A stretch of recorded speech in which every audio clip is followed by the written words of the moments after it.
The American School for the Deaf is launching a whole new campaign in the new year that's aimed at building inclusion for the deaf in the hard of hearing communities. And here to talk more about it, I'm happy to have Jeff Braven, the executive director of the American School for the Deaf. And as you can see, Heidi Catalan has joined us as Jeff's interpreter. Heidi, thank you for being here. Jeff, thank you for being here too. I'll give you a little fist bump there.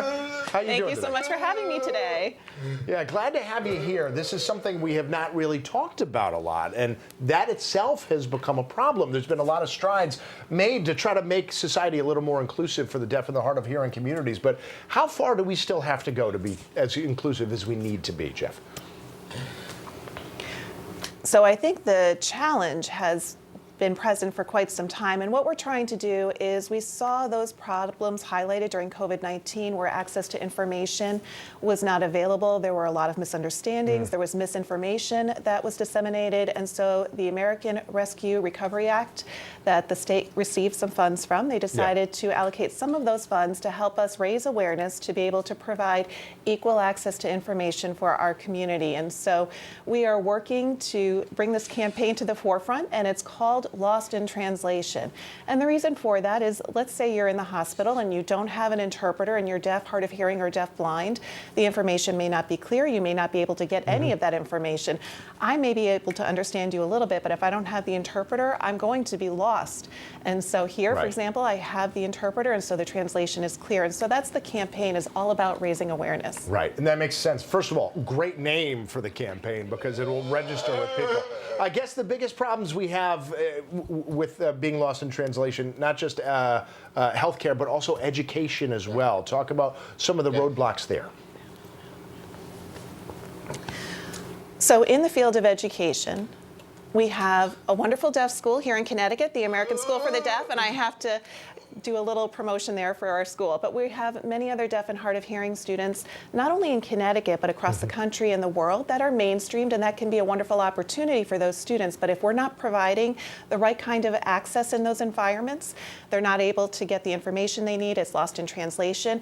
If they're not able to connect with the educators and the peers in their classroom, they really do get lost. And so that's why we want to make sure that if those students do decide to mainstream, they get the appropriate supports so the information's not lost. If you come to a school like ours, the information will never get lost in translation. So I can imagine, yes. Now, I love the theme too, inclusion instead of isolation. Talk more about how you decided to do the theme and why that's so important for the deaf and the hard of hearing community. when you do not have the information and you're not able to get that information, you become isolated. And oftentimes our community members are feeling that way. But when you are fully included, you are in an environment where communication and all information is accessible and those supports are provided so that you can feel that you are an equal playing field and that you are provided that equitable access. So rather than being isolated, you want to be included. That's our goal. This is a question I think probably a lot of people have, especially coming around the holidays, Thanksgiving. How does it work? We have a big table, a lot of people sort of talking at once. I think I'm just speaking for myself. I don't know how many people in deaf and hard of hearing community can reliably read lips. What can we do to be more inclusive in an atmosphere like that? That's a great question. So deaf people, their ability to lip read does vary. Some deaf people are able to do so, others are not.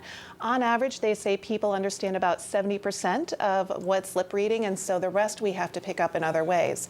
And again, it also depends upon the person's ability to speak. For you, you're very clear and I can understand you fairly well, but if you have a mustache or a beard, that can really impede the ability to lip read that individual. So when you are in a family environment around the holidays, the best way to get that information across is by signing, because I can sign across the table and no matter who I'm signing to, they'll understand. If we're hearing and we're sitting side by side, we'll be able to hear each other, but if we're sitting far away at a table, we're not going to be able to hear each other. And also lip reading, that, like I said, those skills vary from person to person, but we can try to work together to get that communication clear. Yes.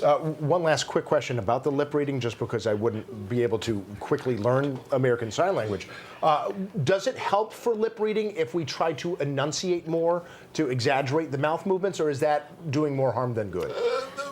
That's going to make things worse, trust me. So just speak normally at a normal pace, because people sometimes feel the need to slow down or over-enunciate, and that can cause misunderstandings. So if you were talking to another person and you were trying to talk slower, they may wonder if something's wrong with you, or if you talk too quickly, or if you have an accent. Just speak normally, and they'll let you know, I'm not getting it, and then you can work from there and keep going with your conversation. Excellent. Would not have guessed that. I love finding out things that are a little counterintuitive. That's exactly what that was. Jeff, thank you so much for taking the time to join us today. And Heidi, thank you so much for being an interpreter for us. We do appreciate it. Thank you both. All right, Erica.